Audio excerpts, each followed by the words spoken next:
Brazilian player কথাটা বললেই তোমার মাথায় আসবে মুভমেন্ট, একুরেসি আর ভয়ঙ্কর লেভেলের গেম প্লে, কি তাই না? এমনকি আমরা প্রত্যেকটা প্লেয়ারই হইতে চাই একটা ব্রাজিল প্লেয়ারদের মতো, কিন্তু কেন সেটাই জানতে পারবা আজকের এই ভিডিওতে। একটা ব্রাজিল প্লেয়ারের মাথায় যে কি পরিমাণে আইকিউ থাকে আর তারা যে কি লেভেলের গেম প্লে করে সেটাই দেখতে পারবা এই ভিডিওতে। একটা ব্রাজিল প্লেয়ারের আইকিউ কতটা পরিমাণে খতরনাক হইতে পারে এই ভিডিওটাই দেখলে তোমরা বুঝতে পারবা। চলো তাহলে ভিডিওটাই দেখো। তার আগে একটা কথা, তোমরা যারা এখনো আমাকে ফলো করো নাই, কষ্ট করে একটু ফলো করে আমাদের ফ্যামিলি মেম্বার হয়ে যাও। তোমরা যারা রাত দিন 24 ঘন্টা টুর্নামেন্ট খেলতে চাও, যে কোনো ব্রাউজারে গিয়ে সার্চ করো গেম ক্লাব বিডি, ওইখানে কিন্তু তোমরা সকল ধরনের টুর্নামেন্ট ম্যাচ খেলতে পারবা। এমনকি তোমরা প্রত্যেক কিলে 10 টাকা করে কিন্তু পেয়ে যাবা।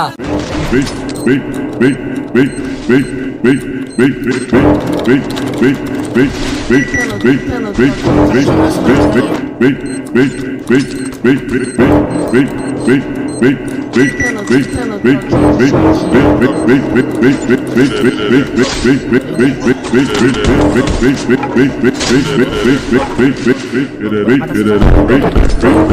it.